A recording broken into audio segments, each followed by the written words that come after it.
Lamentations. The word lament means a passionate expression of grief or sorrow. But how often do we allow ourselves to get to that point where we can truly lament something?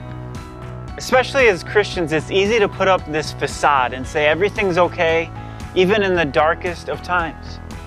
Because we feel like, well, if I know Jesus, if I know God, then everything has to be perfect, right?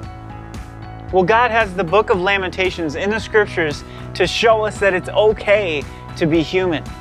Lamentations is filled with Israel's response to their punishment, how God allowed the Babylonians to take over Jerusalem and burn it down. And they are passionately expressing their grief, asking, where has God gone? Why did you allow this?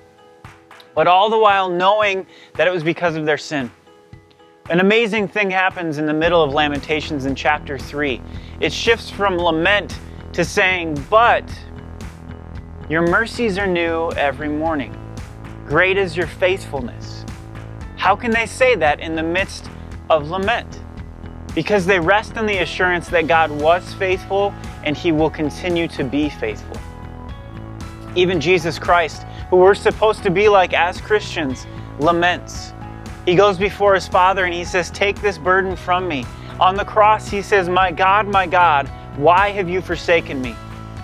But if we dig a little deeper, we understand that He's actually reciting scripture in the Psalms. Psalm 22 starts with, my God, why have you forsaken me? But it ends by saying, my hope is in the King, my hope is in God. So it's okay to lament, it's okay to express our true, deep, emotional feelings.